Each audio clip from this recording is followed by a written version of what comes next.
talk about Succession. Again, if you haven't seen the final yet, just bear with us for this segment here. Tom Wambsgans of Succession, played by Matthew McFadden, who I think he was my favorite character of the entire 4 years. There's so many of them. There's so many things about him.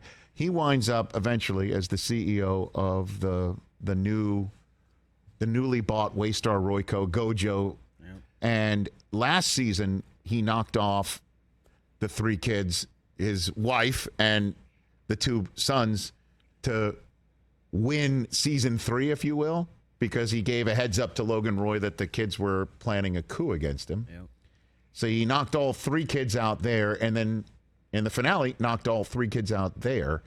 And there was a hot rumor going around all weekend long that the creators of Succession tipped their hand long ago by naming him a weirdly named last name, Wambsgans. Tipped their hand that he was going to win it and knock off all 3 siblings because he was named, according to this rumor, after a baseball player for the 1920 Indians named Bill Wambsgans, with 2 S's at the end of his name, who is famous for completing the first ever unassisted triple play in World Series history in Game 5 of the 9-game 1920 World Series against the Brooklyn Robins. Wow. In Game 5, pivotal, tied at 2 games apiece. Pivotal. Indians up 7-0, and Wambsgans, an infielder, snags a ball ticketed for center field, steps on second, and tags the guy running from first to second, unassisted triple play.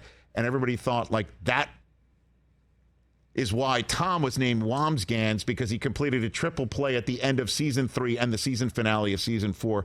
Well, Stefan Fatsis, who is a writer who's been on this program, sports writer and also writer of note, called up Frank Rich, who's also been on this program, longtime New York Magazine and New York Times writer, and also an executive producer of Veep and Succession. Quote, "I hate to spoil the internet's fun, but it's false.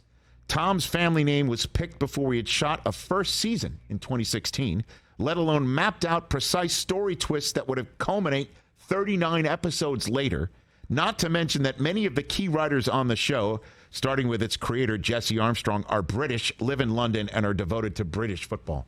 They wouldn't know that. Basically saying Keith Olbermann's not writing the show. Come on, that's the craziest coincidence ever then.